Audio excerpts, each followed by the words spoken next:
Hello， 大家好啊！又係新一期嘅大眾占卜啦。今次嘅主題關於咧點樣處理你身邊嘅小人啊。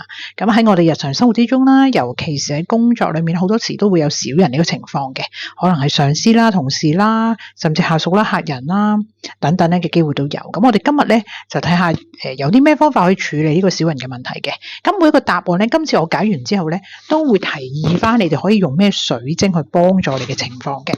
好，咁我睇下。由左邊開始啦，會係太陽石啦，跟住石榴石啦，跟住就係天河嘅，跟住就係月亮石嘅吓。用你哋嘅直覺靈光一閃去揀一隻你認為最啱你嘅牌嘅。好，我哋先睇下太陽石嘅答案嘅。太陽石嘅答案，太陽石嘅答案咧喺呢個雷諾牌裏面咧，雷諾曼牌裏面咧就係一條鎖匙嘅吓。其實而家個情況咧就係你其實已經有解決嘅方案嘅。係啦，問下你自己內心，事情嚟到而家呢一排咧，其實已經有解決嘅方案噶啦。不過你可能未下定決心去用呢個方法，仲諗緊咁樣咯。其實你已經係掌握咗呢個事情嘅叫做核心啊、命脈啊咁樣噶啦吓。咁如果呢個情況咧，你適合用咩水晶咧？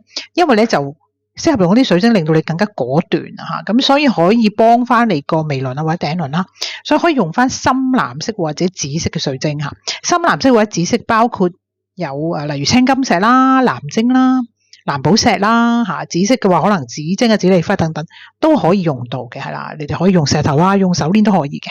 好，咁我哋睇下下一個答案啦。下一個答案咧就係石榴石嘅答案啦。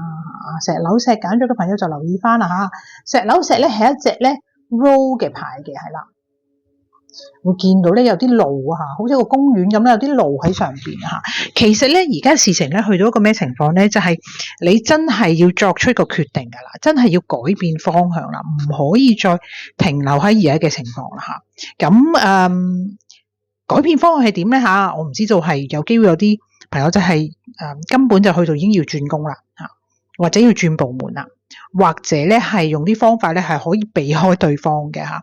咁唔知可唔可以啦吓？如果係咧，都要尋求呢啲方法嘅吓，就係轉方向啦，先至可以處理到呢個小人嘅問題嘅，係啦，就唔好再停留喺呢個狀況呢個空間吓，一定要轉方向啦。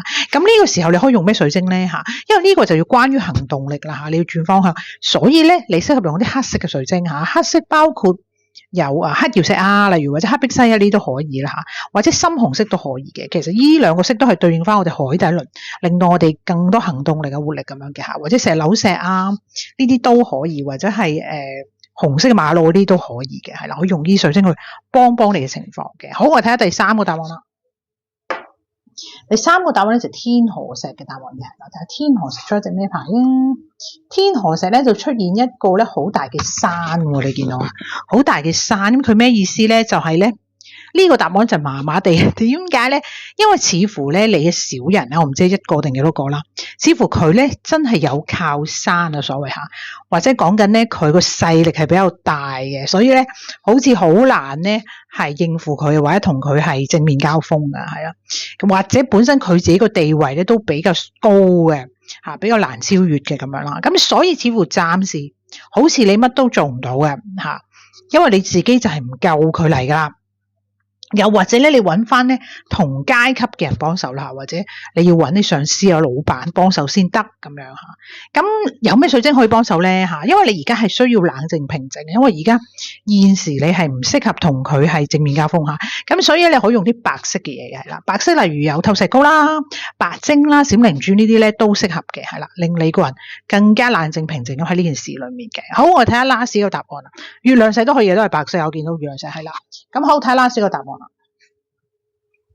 月亮石啦吓，月亮石又係講緊啲咩咧吓？最尾個答案月亮石啦，好似好靚咁，有個花，其實點解咧有個百合花咁樣？咁其實百合花咧喺呢個雷諾牌裏面咧就係講緊成熟嘅人嘅，成熟啊、年長嘅，年紀比較大嘅，所以可能有機會咧，你呢個小人咧或者呢啲小人咧都係個年齡層啊或者職位啊，佢係比較成熟嘅，係啦。咁其實呢個牌就講緊咧，其實你適合用一個比較和平嘅手法去處理嘅吓，例如可能都要表現到對佢尊敬啦吓，咁背後唔知啦，咁但係表面上都要對佢尊敬啦，又或者盡量俾下面佢啦，係啊，都要做呢啲咧，先至能夠係解決到你嘅問題嘅，有機會係有幫助嘅，係啦。好，咁啊用嘅水晶又可以用啲咩啊？咁似乎咧就要多啲大愛啦，係嘛？咁嘅情況之下唔係話要你好愛佢，但係就更多大愛啦，即是話多啲包容啊、體諒啊，唔好咁介意佢對你造成嘅影響啊，咁樣咯。咁所以對心輪就好重要啦，係啊，心輪嘅幫助好重要啦。心輪咧就綠色或者粉色啊呢啲顏色嘅，係啦，所以咧可以包括係呢個天河石啊、東陵玉啊，或者粉色就包括粉晶啊、粉摩根係更好添，粉摩根就令你個大愛更加多咁樣。係啦，好，咁今日講到呢度啦，希望大家中意我嘅占卜啦，記得訂閱啦、按讚同埋分享。好，我哋下次見，拜拜。